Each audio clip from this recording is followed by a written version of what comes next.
የበሌ አዋሳ ከተማ የመጀመሪያ ደረጃ ሆስፒታል የሕክምና አገልግሎት በማሳለጥ በአጭር ጊዜ የደረጃ ማሻሻያ ለማድረግ የተጀመረው እንቅስቃሴ ሊጠናከር እንደሚገባ የከተማዋ ምክር ቤት አባላት ተናገሩ። ከተማ አስተዳደሩ በበኩሉ በጤና ተቋማት የሚስተዋለውን የመድኃኒት አቅርቦት ችግር ለመቅረፍ ያስገነባውን የማህበረሰብ መድኃኒት ቤት በቅርቡ ለአገልግሎት ክፍት እንደሚያደርግ አስታውቋል። የከተማው ምክር ቤት የ2018 ዓ.ም አንደኛ ዙር አራተኛ የሥራ ዘመን አንደኛ መደበኛ ጉባኤ አካሂዷል። ዳግም አዴቦ ተጨማሪውን እንደሚከተለው ያቀርበዋል። የበሌ አዋሳ ከተማ ምክር ቤት የ2018 ዓመተ ምህረት አንደኛ ዙር አራተኛ የሥራ ዘመን አንደኛ መደበኛ ጉባኤ ባካሄደበት ወቅት ምክር ቤቱ ከመከረባቸው ጉዳዮች መካከል የከተማው የመጀመሪያ ደረጃ ሆስፒታል ላይ የሚስተዋለው አገልግሎት አሰጣጥ ክፍተት ቀዳሚው ነው።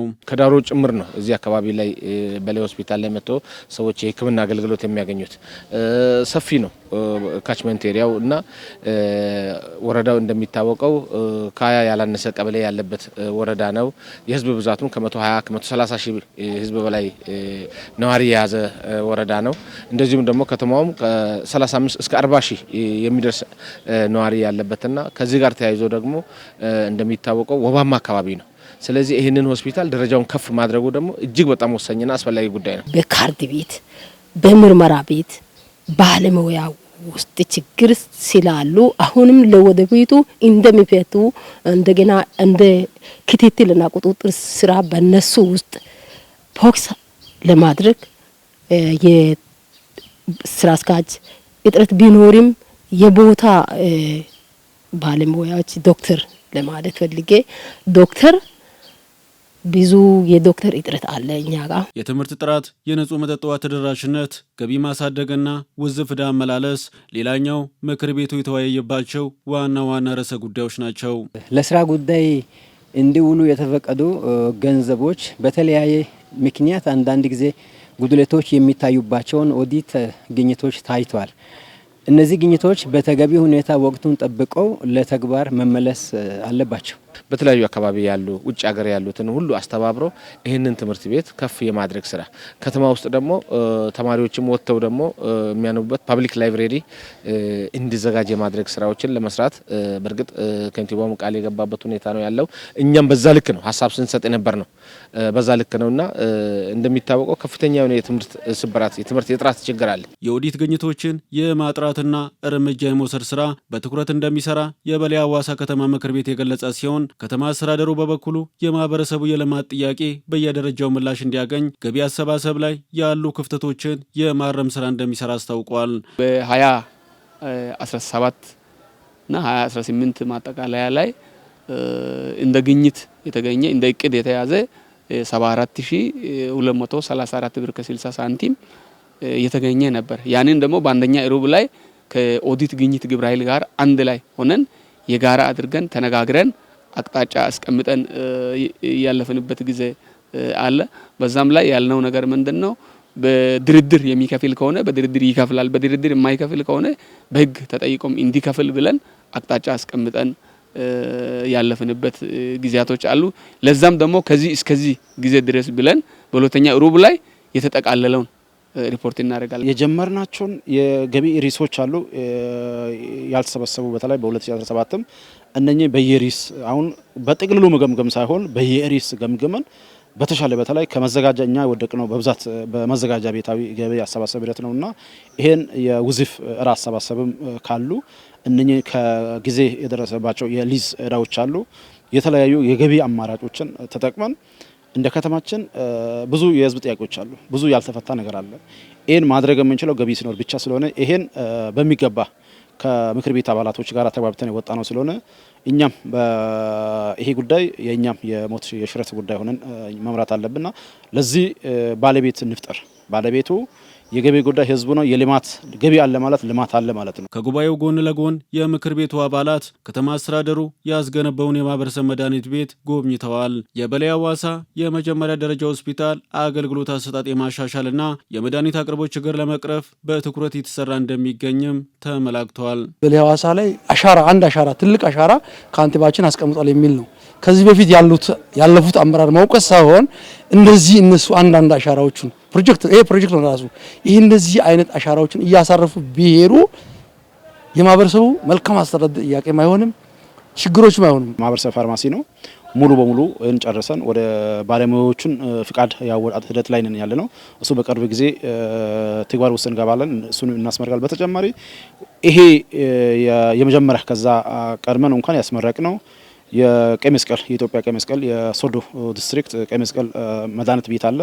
እሱንም ሙሉ በሙሉ አስመረቀን ወደ ተግባር አስገብተን ይሄን በአጭር ጊዜ ካስመረቅን ተጨማሪ በተለይ አካባቢ ያሉት አንዳንድ አካባቢያችን እንደምታውቁት ትንሽ ቆላማ ከመሆኑ አንፃር አንዳንድ በሽታዎቹን የማጋለጥ ፕሮባቢሊቲ በተለይ የሰፋ ስለሆነ ይህን ለመቀነስ ይህን የመድኃኒት አቅርቦትን በሚገባ እኛን ያግዘናል የሚል እምነት አለና በከተማው የመማር ማስተማር ስራ ውጤታማ ለማድረግ የትምህርት ተቋማት ተደራሽነትና ጥራትን ለማረጋገጥ በትኩረት እየተሰራ እንደሚገኝም ተጠቁመዋል። በ2018 በጀት ዓመት ከ7000 ለሚበልጡ ዜጎች ቋሚና ጊዜያዊ የስራ ዕድል ለመፍጠር ታቅዶ እየተሰራ መሆኑን የቦዲቲ ከተማ ስራ ዕድል ፈጠራና ኢንተርፕራይዝ ልማት ጽሕፈት ቤት አስታወቀም። በከተማው የተለያዩ ተረፈ ምርቶችን መልሶ ጥቅም ላይ በመዋል የአፈር ማዳበሪያ በማዘጋጀት ስራ ላይ የተሰማሩ ማህበራት ውጤታማ መሆናቸውም ተነግሯል። ባለፉት ዓመታት ከተለያዩ የትምህርት ተቋማት ተመርቀው ስራ ያላገኙ ወጣቶችን በመለየት ወደ ዘርፉ የመቀላቀል ስራ በትኩረት እየተሰራ ነው። ለትዕግስት ክፍሌ ዘገባ እድገት እስራኤል።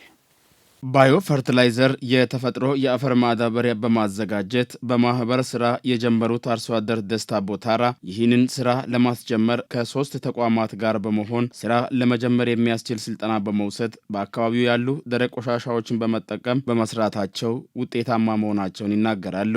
ጠረጴዛ ልማት፣ ወላይታ ዩኒቨርሲቲ፣ ገጠር ቴክኖሎጂ እነሱ በአንድ ላይ ሆኖ ወደ 5 ቀን ስልጠና ሰጡ። ከዛ ስልጠና እየሰጡ ካለው ማቴሪያል ጋር ከሰጡ በኋላ ደከመኝ ሰለቸን ሳንል የአካባቢውን ሀብት በአካባቢ መጠቀም በሚል አቅጣጫ ይሄንን የሚታይ ስራ እየሰራን ከውጪ ከአውሮፓ እንደመጣ በሰንሰለት በዩኒቨርሲቲ በኩል ነው የገባው። ከዛ በኋላ እዚህ ነው አሁን ምርትና ምርታማነቱን የነሱንም በማስፋት ከነሱ የምናገኘው ደግሞ የተለያዩ ጥቅማ ጥቅሞችን በማስፋት ያና እንደዚህ እያደረገን አሁንም ቀጣይነት ያለው ስራ ለመስራት አሁንም ሂደት ላይ ነን። አርሶ አደር ደስታ በስራቸው ውጤታማ ቢሆኑም የአካባቢው ማህበረሰብን የማሳተፍና የግንዛቤ ስራ በመስራት ጠቀሜታውን አውቆ እንዲሰሩ በማድረግ ላይ ናቸው። ይሄ አሁን ማሳያ ሆኖ ሳለ አካባቢው ህብረተሰብን ከማሳተፍ አንጻር ነው፣ ተጠቃሚነትን ከማረጋገጥ አንጻር ነው። ግን በዋናነት አሁን ይሄ ከኛ ጋር አሁን ይሄ ወደ አረካ ዩኒቨርሲቲ የአረካ ምርምር ቴክኖሎጂ ውስጥ አስገብተናል። ካስገባን በኋላ የናይትሮጅን መጠን ከፍተኛ ሆነ። ከዛ የተነሳ ማርኬቲንግ ሊንኬጅ የትኛውም ባለሀብት ውሃ ዳር ውስጥ የገቡት ከኛ ነው የሚጠቀመው። የትኛውም አሁን በኢትዮጵያ ዳር በኦሮሚያ ያሉት ባለሀብት ከኛ ነው የሚጠቀሙት። ቨርሚ ኮምፖስት አንድ ጊዜ ከጨመረን እስከ 5 ዓመት ያገለግላል። ሁለተኛ አንድ ጊዜ ከጨመረን ምርትና ምርታማነቱን ከፍተኛ ነው። ውሃ ባጠረ ቁጥር ራሳቸው እርጥበት የመያዝ አቅም ካፓሲታቸው ከፍተኛ ነው። የተፈጥሮ የአፈር ማዳበሪያ የተጎዳውን መሬት መልሶ እንዲያገግም በማድረግም ጠቀሜታው ከፍተኛ ነው ይላሉ። መጀመሪያ ሰዎች በአሁኑ ሰዓት በግዢ መልክ ወደ ገበያ ውስጥ ለመግባት ካለው አቅም ውስንነት የተነሳ መግባት አይችሉም። ቢገቡም አናሳ ነው። ይሄንንም ቀንሰናል።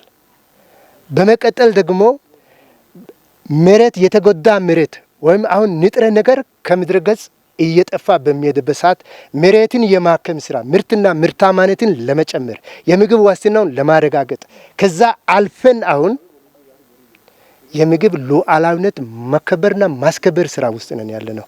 ይሄንን ሳይንሱና ምርምሩ በሚያዘው መሰረት ቦታው ቢያመቻቹ የከተማ ምግብ ሉዓላዊነትን እናስከብራለን። የቦዲቲ ከተማ ስራ ዕድል ፈጠራና ኢንተርፕራይዞች ልማት ጽሕፈት ቤት በ2018 በጀት ዓመት ስራ አጥ ወጣቶችን ወደ ስራ ለማስገባት 7400 ወጣቶችን በመለየት በቋሚና በጊዜያዊ ስራ ለማሰማራት ያቀደ ሲሆን የስራ ዕድል ፈጣሪዎች የሚጠይቁትን የማምረቻ ቦታ ለማመቻቸት እየተሰራ ነው ያሉት የቦዲቲ ከተማ ምክትል ከንቲባና የጽሕፈት ቤቱ ኃላፊ ወይዘሮ አይናለም በለጠ ናቸው። ከዩኒቨርሲቲ ጋር ተቀናጅተን ብዙ ስራዎችን የሰራንበት ሁኔታ ነው ያለው። ይሄ ዩኒቨርሲቲ በተለይ ለዚህ ማህበር ማዳበሪያውን ለማምረት የተለያዩ ትላትሎች ያስፈልጋሉ። ለነዛ ትላትሎችን ድጋፍ ዩኒቨርሲቲ እንዲያደርግ የተደረገበትና ይሄ ደግሞ ማህበር ከዚህ በተሻለ እንዲሰራ ልዩ ድጋፍ አድርገን አሁን ለአካባቢ ማህበረሰብም ሰፊ ስራ እየሰራ ያለበት ሁኔታ ነው ያለው። ስራ አጦችን ቀጣይ ላይ በስፋት ወስዶ የተለያዩ ስራ አጦችን በራሱ ስራ አጥ ወጣቶችን ወስዶ ስራን እንዲያገኙ ለማድረግ እየሰራ ያለበት ሁኔታ ነው ያለው። ለአካባቢ ማህበረሰብም ይህንን ምርት በፈሳሽም በጠጠርም ያመረተ እያሰራጨ ያለበት ሁኔታ ነው ያለው። ከኛ ከአካባቢም አልፎ የተለያዩ ዞኖች አጎራባች ዞኖችም ጭምር እየመጡ ይህንን ማዳበሪያ እየገዙ እየሄዱ ያሉበት ክልሎችም ጭምር አሁን ሲዳማ ክልል ከዛ መጥቶ በመኪና ጭኖ እየሄዱ ያሉበት ሁኔታ ነው ያለው። ቀጣይም ደግሞ ለመውሰድ ቀጠሮ ይዞ የሄዱበት አግባብ አለ። ስለዚህ ጠቀሜታው እጅግ በጣም ከፍ ያለ ስለሆነ ይህንን ለማጠናከር ደግሞ እኛ የተለያዩ ድጋፎችን ለማድረግ በተለይ ከመሬት ጋር ያሉ ነገሮችን በሸዋበር ቀበሌ ቦታን የማዘጋጀት ስራዎችን እየሰራን ያለንበት ሁኔታ ነው ያለው። ሰፋ አድርጎ እንዲሰራ ጎን ለጎንም እየሰራ ያለበት ስራ ሌላም ስላለ ያንን አስፍቶ እንዲሰራ ቦታን የማዘጋጀት ያንን ደግሞ በቅርብ ጊዜ ውጤታማ እንዲሆን ልዩ ድጋፍ አድርገን የምንሰራበት ሁኔታ ነው ያለው። የከፍተኛ ትምህርት ተቋማት ምሩቃን የመንግስት ስራ ከመጠበቅ ይልቅ በራሳቸው ስራ በመፍጠር ከራሳቸው አልፎ ለሀገር የሚተርፍ ስራ መስራት ይጠበቅባቸዋልም ተብሏል። በወረዳው የሚታየውን የመንገድ መሰረተ ልማት ችግር በመፍታት ህብረተሰቡ የልማት ተጠቃሚ እንዲሆን ለማድረግ መንግስት ትኩረት ሰጥቶ መስራት አለበት አሉ የዳሞት ሶሬ ወረዳ ምክር ቤት አባላት። የህዝቡ አንገብጋቢ ጥያቄ የሆነውን የመንገድ መሰረተ ልማትና ሌሎች የልማት ጥያቄዎችን ለመመለስ ከሚመለከታቸው አካላት ጋር በመሆን በትኩረት ይሰራል ያሉት ደግሞ የወረዳው ዋና አስተዳዳሪ አቶ ሙሉቀን መሸሻ ናቸው። የዳሞት ሶሬ ወረዳ ምክር ቤት አራተኛ ዙር 13ኛ ስራ ዘመን አንደኛ መደበኛ ጉባኤ አካሂዷል። መለሰ ኦልኮ በወላይታ ዞን የዳሞት ሶሬ ወረዳ ምክር ቤት አራተኛ ዙር 13ኛ ስራ ዘመን አንደኛ መደበኛ ጉባኤ ባካሄደበት ወቅት የምክር ቤቱ አባላት የተለያዩ የልማትና የመልካም አስተዳደር ጥያቄዎችን አንስተዋል። ምክር ቤቱ ባለፉት 3 ወራት ውስጥ በወረዳው በተመዘገበው አፈጻጸም የታዩ ጠንካራና ደካማ ጎኖችን በስፋት ያነሳ ሲሆን የመንገድ መሰረተ ልማት ችግር ደግሞ ከሁሉም አቅጣጫ ከፍ ባለ ድምፅ የተነሳ ጉዳይ ነው።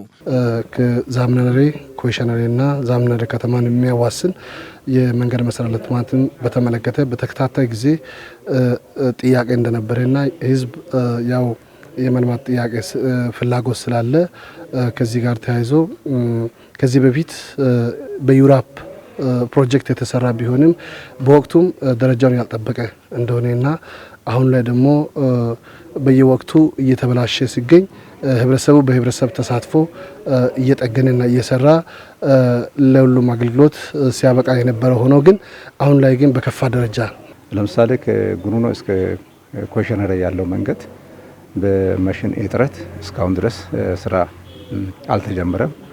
ህዝብ በጣም እየተቸገረ ነው ያለው። በውሃ እንትን የመጡ ከዛ የመጡ እንትኖችም ዋና ፈንድ መረጃ ከኛ ተቀብለው ነበሩ። በዛን ሰዓትም ደግሞ በማብራት ክፍያ ዙሪያ አንስተን ነበር። ከባድ ችግሩ ይሄ ነው። በቅርቡ በተካሄደው ዞናዊ የወባ በሽታ ስርጭት ግምገማ መድረክ ላይ ወረዳው ከሁሉም መዋቅሮች ቀዳሚ በመሆኑ ችግሩን ለመቀልበስ በተሰራው ጠንካራ ስራ የተሻለ ውጤት የተመዘገበ ቢሆንም አሁንም ቀልጣፋ የሕክምና አገልግሎት ከመስጠትና የመድኃኒት አቅርቦትን በቀላሉ ተደራሽ ከማድረግ አንጻር የሚስተዋሉ ችግሮች መታረም እንዳለባቸው ተጠይቀዋል። ቢቀንስም የሚታመም ህዝብ አሁንም አለ። ስለዚህ አሁንም ስራ ያስፈልጋል። የመድኃኒት ስርጭት፣ ጤና ኬላዎች፣ ጤና ኤክስቴንሽን ክፍት አድርጎ ህዝብን ማገልገል አለበት የሚለው ነገር ገምገመናል። ስለዚህ በአሁኑ ሰዓት ወባው አለ፣ እስከ ዜሮ እስከሚሆን ድረስ መስራት አለበት። የወረዳው ዋና አስተዳዳሪ አቶ ሙሉቀን መሸሻ በምክር ቤቱ የተነሱ ጠንካራ አፈጻጸሞችን አጠናክሮ ለማስቀጠልና ድክመት የታየባቸውን ለማሻሻል ደግሞ ቀጣይ ታቅዶ እንደሚሰራ ተናግረዋል። ከዚህ በፊትም በየጊዜው ሲነሳ እንደነበረው በእያንዳንዱ ቀበሌ በተለይ አንዱ ትኩረት ተሰጥቶ እየተሰራ ያለው ከዚህ ከወባ ጋር ተያይዞ ያለው ጉዳይ ነው። ሌላው በብዛት ሲነሳ የነበረው ከመሰረተ ልማት ጋር ተያይዞ ያለው ጉዳይ ነው። አንዱ የመንገድ ጉዳይ ነው። ሌላው ከዚህ ከሶሬ ሁለገብ አዳራሽ ከዚህ በፊት ለረጅም ጊዜ ተጀምሮ ሳያልቅ መንገድ ላይ ቀራለ። ሌላው በወረዳችን የፍርድ ቤት መስሪያ ቤት ህንጻ ከዚህ በፊት ተጀምሮ ሳይጠናቀቅ የቀረ አለ። ከዛ ውጪ የመንግስት መስሪያ ቤቶችን የቢሮ ጥበት ለመቀነስ ተብሎ ተጀምሮ ያላለቀ የኢንተርፕራይዝ ጽህፈት ቤት ህንጻ ተጀምሮ ያላለቀ አለ። እነኚህን እንደ ወረዳ እኛም በበጀት አመቱ ትኩረት ሰጥተን እየሰራን መሄድ እንዳለብን መተማመን ላይ ደርሰናል። ከምክር ቤቱ አባላት በአጽንኦት የተነሳውን የመንገድ መሰረተ ልማት ችግር ለመቅረፍ በወረዳው አቅም የማይቻል በመሆኑ ከዞንና ከክልል ጋር በመሆን በቅርቡ ወደ ስራ እንደሚገባ አረጋግጠዋል። አንዱ ከፍ ብሎ የተነሳው የጉኑኖ ደንባ ነሬ መንገድ ነው። በዚህ ካችመንት ላይ በተለይ 3 ቀበሌያት አሉ። እነኚህ ቀበሌያት አገልግሎት ለማግኘት ሌላው ቀርቶ አምቡላንስም ጭምር ማግኘት በማይቻልበት ሁኔታ ላይ ነው ያሉት። ለምክር ቤቱ አባላትም መረጃ ለመስጠት እንደተቻለው ኦሬዲ ጉዳዩን በሚመለከት ከፍ ብሎ ካለው ከዞንም ከክልል መዋቅርም ጋር ለመናበብ ተሞክሯል። አሁን ባለው ተጨባጭ የዞን መንግስትም ኃላፊነት ወስዶ ከኛ ጋር እየሰራ ያለበት ሁኔታ ነው ያለው። ክልልም ቃል ገብቶ ማሽነሪና መሰል ጉዳዮችን ለመደገፍ እየሰራ ያለበት ሁኔታ ነው ያለው። በወረዳው የሚፈለገውን ልማት ለማረጋገጥ ህዝቡ ከመንግስት ጋር በቅርበት ተደጋግፈው መስራት አለባቸው ያሉት የወረዳው አፈ ጉባኤ ወይዘሮ ስርዓተ ደሳለኝ ናቸው። ህዝብና መንግስት አንድ መሆን አለበት። የምክር ቤት አባል በፊት የሚመሩ አካላት፣ የመንግስት አካላት ደግሞ ባለድርሻ አካላት፣ የፓርቲው አባላት ሁሉም አንድና አንድ ሆኖ ከሰራ በቅርብ ጊዜ የሚመጡ ለውጦች ስላለ አንድነት ያስፈልጋል። ሁሉም አንድ መሆን አለበት የሚል ሀሳብ አለ። ጉባኤው በተለያዩ አጀንዳዎች ላይ ተወያይቶ የወሰነ ሲሆን የወረዳው ዋና አፈ ጉባኤ እና የወረዳው ምክትል አስተዳዳሪ ሹመት በማጽደቅ ተጠናቋል። የጡት ካንሰር ወደ ከፋ ደረጃ ሳይሸጋገር በተገቢ የሕክምና አገልግሎት የሚድን በሽታ በመሆኑ ሁሉም ዜጎች በየጊዜው ቅድመ ምርመራ ማድረግ እንደሚጠበቅባቸው የዘርፉ ባለሙያዎች አሳሰቡ። እድሜያቸው ከ30 በላይ የሆኑ ሴቶችን በስፋት የሚያጠቃው የጡት ካንሰር በሽታም አልፎ አልፎ በወንዶችም ላይ እንደሚከሰት የዘርፉ ባለሙያዎች አረጋግጠዋል። የወላይታ ሶዶ ዩኒቨርሲቲ ኮምፕሬሲቭ ስፔሻላይዝድ ሆስፒታል ከጥቅምት 21 ቀን ጀምሮ ለ5 ተከታታይ ቀናት ነፃ የጡት ካንሰር ምርመራና የምክር አገልግሎት እየሰጠ ነው። ለዝርዝሩ አለማየሁ አልቶ።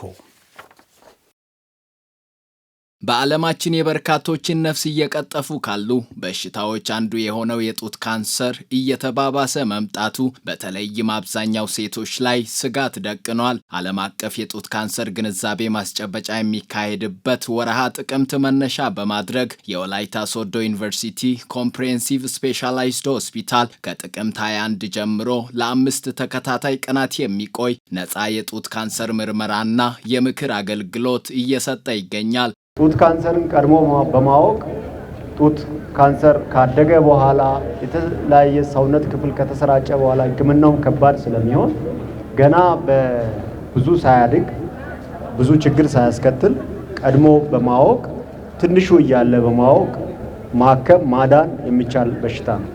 ስለዚህ ያንን ማህበረሰቡ በማወቅ ብዙ ሳያድግ ወደ ሌላ ቦታ ሳይሰራጭ መጥቶ ተጠቃሚ እንዲሆን እናሳስባለን። ኮምፕሬሄንሲቭ ስፔሻላይዝድ ሆስፒታላችንም ዛሬ አስፈላጊውን ቅድመ ዝግጅት አድርገው ከዛሬ ጀምሮ ለ1 ሳምንት የሚቆይ ነፃ የጡት ካንሰር ሕክምና ቅድመ ልየታና የምክር አገልግሎት ነው እየተሰጠ ያለው። እድሜያቸው 30ና ከዛ በላይ በሆኑ ሴቶች ላይ በስፋት ለሚከሰተው የጡት ካንሰር በጡት አካባቢ የሚከሰት እጢና ተያያዥ ምልክቶች መንስኤ ሊሆኑ እንደሚችሉ የዘርፉ ባለሙያዎች ያስረዳሉ። ይሁን እንጂ የጡት ካንሰር ሴቶችን ብቻ ሳይሆን ወንዶችንም የሚያጠቃ በሽታ ነው የሚሉት የዘርፉ ባለሙያዎች ማንም ሰው ህመም የሌለው እጢና በሰውነቱ ያልተለመዱ ፈሳሾችን ከተመለከተ በአስቸኳይ ወደ ጤና ተቋማት በመሄድ መታከም እንዳለበትም አሳስበዋል። ምንም አይነት ህመም የሌለው እብጠት በአንድ ጡት ላይ ሊሆን ይችላል፣ በሁለት ጡት ላይ ሊሆን ይችላል። ምንም አይነት ህመም ሲነካም ህመም የለውም፣ ነገር ግን እብጠት ይሆናል። ያ እብጠት ብዙ ጊዜ እንቅስቃሴ የሌለው ወይም ደግሞ አንድ ቦታ ላይ ችክ ብሎ የሚቆይ እብጠት ይሆናል ማለት ነው። ያ በጣም ኮመን የሆነ ወይም ደግሞ የተለመደ የካንሰር እብጠትን መነሻ ሊሆን የሚችል እብጠት አይነት ነው ማለት ነው። ሌላኛው ምንድነው? እንደ ሁለተኛ የምናየው ደግሞ ከጡት ጫፍ የሚወጣ ፈሳሽ ነው።